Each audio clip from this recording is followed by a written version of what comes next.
Du moindre fragment de glace à cet objet céleste, un satellite plus grand que notre Lune, Titan. Il est enveloppé d'une épaisse couche de nuages orange.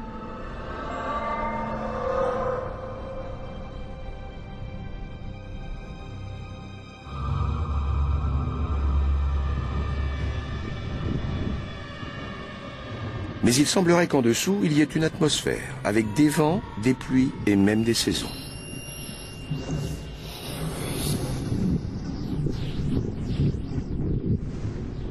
Et aussi des rivières, des lacs et même des océans. Jusqu'à présent, c'est l'endroit qui ressemble le plus à la Terre. Sauf que ce n'est pas d'eau qu'il s'agit, mais de méthane liquide. Les réserves de méthane de Titan seraient plusieurs centaines de fois supérieures à toutes celles de pétrole et de méthane terrestre.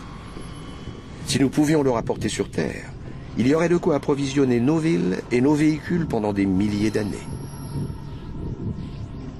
À moins qu'un jour nous puissions l'utiliser ici même pour approvisionner une colonie en énergie, en supposant qu'il n'y ait pas déjà de vie sur Titan. La sonde Huygens a été parachutée depuis l'orbiteur Cassini afin d'étudier la question. Les données recueillies montrent la présence de molécules organiques dans le sol, mais à une température de moins 180 degrés. Il est impossible qu'elles permettent à la vie de se former, à moins que Titan ne finisse par se réchauffer.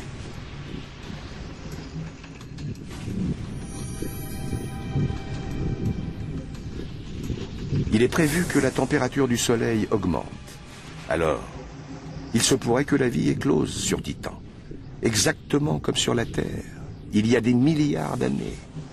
Quand la Terre sera devenue trop chaude, peut-être partirons-nous sur Titan. Un jour, ce lointain satellite pourrait devenir notre planète.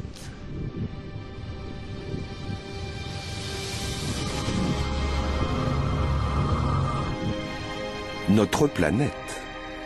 Maintenant, elle se trouve au moins à 1 milliard de kilomètres.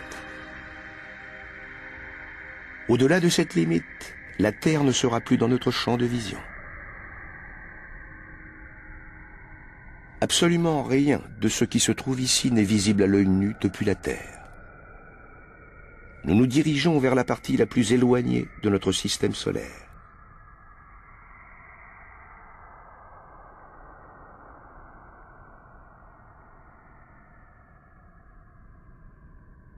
Des régions mystérieuses dont on ignorait tout jusqu'à très récemment.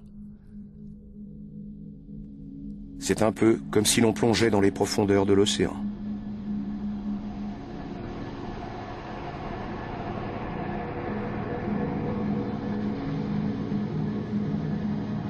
Uranus. On a découvert ces anneaux seulement en 1977. Allez voir, cette planète géante semble avoir été complètement déviée de son axe de rotation, comme si elle avait été percutée il y a bien longtemps par un astre errant. On se sent vraiment très loin de chez nous, ici. Mais en fait, nous ne sommes guère éloignés du rivage. Nous avons déjà parcouru plus de 2 milliards de kilomètres. Si l'on réduisait la Terre à la taille d'un petit pois, cela représenterait moins de 2 kilomètres.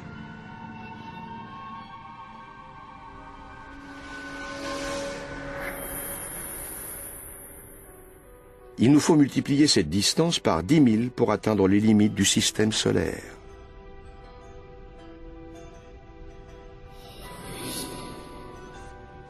Et voici que se profile dans l'obscurité un autre étrange corps céleste.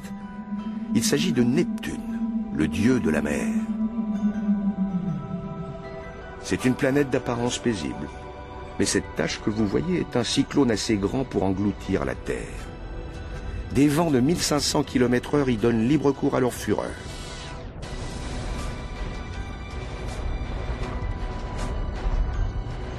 Sur Terre, les vents sont liés au rayonnement du Soleil. Mais Neptune, elle, est beaucoup trop loin.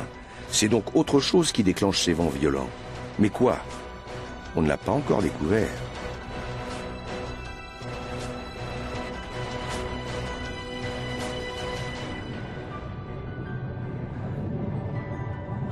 Nous nous enfonçons encore plus loin vers les limites du système solaire. Et nous croisons un satellite solide en orbite autour de la géante gazeuse. Il s'agit de Triton. C'est un corps solide, mais loin d'être stable.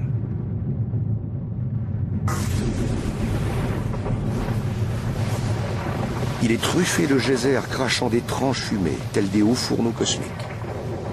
Il parcourt son orbite dans le sens inverse de la rotation de Neptune. C'est un véritable bras de fer cosmique qui se déroule, mais ce satellite tourmenté finira par perdre la partie. La gravité de Neptune exerce une puissante attraction sur Triton qu'elle force à ralentir.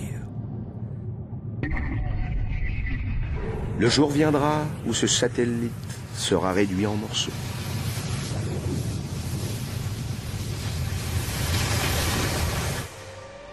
Nous avons maintenant vu toutes ces planètes de notre système stellaire, à l'exception de Pluton, qui a été rétrogradé à la catégorie de planète naine.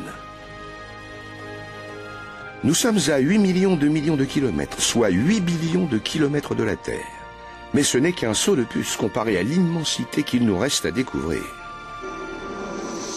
Cette fois-ci, direction l'espace interstellaire.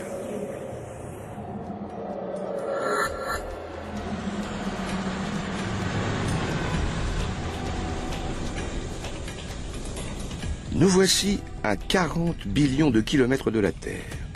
Il faudrait 150 000 ans pour faire ce voyage en navette spatiale. Enfin, nous atteignons le système stellaire le plus proche du nôtre. Alpha du Centaure. Pas de planète dans ce système, seulement 3 étoiles. 3 soleils qui tournent les uns autour des autres, se livrant à un perpétuel match nul, attirés et repoussés à la fois par leurs forces de gravité respectives.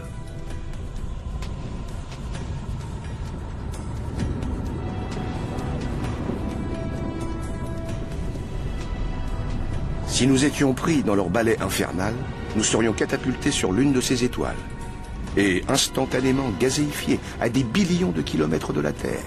Nous sommes maintenant si loin que pour mesurer les distances, nous ne parlerons plus en kilomètres, mais en années-lumière. Un rayon de lumière parcourt 10 000 milliards de kilomètres en une année. Nous sommes à 400 000 milliards de kilomètres de notre planète, donc à plus de 4 années-lumière.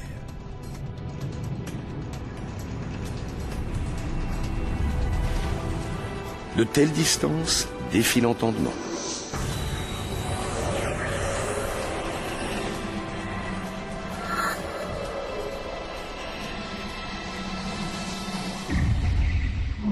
À 10 années-lumière de la Terre, voici Epsilon Eridani, une étoile naine orange.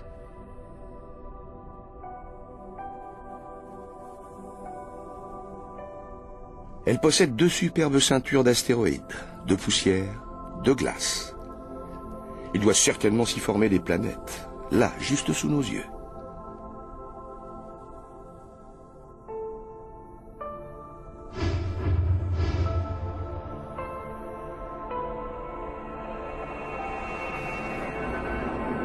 Les astéroïdes et les comètes pullulent dans cette région.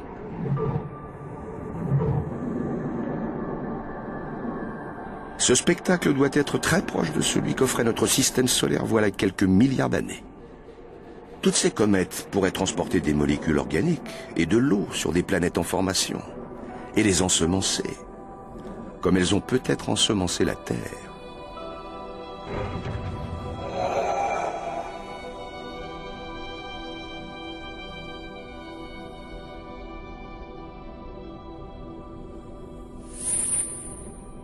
Ces corps célestes évoluent autour d'une étoile un peu plus petite que notre Soleil. Elle est encore très jeune. S'il y avait une vie dans ce système solaire, elle ne saurait être qu'à l'état embryonnaire.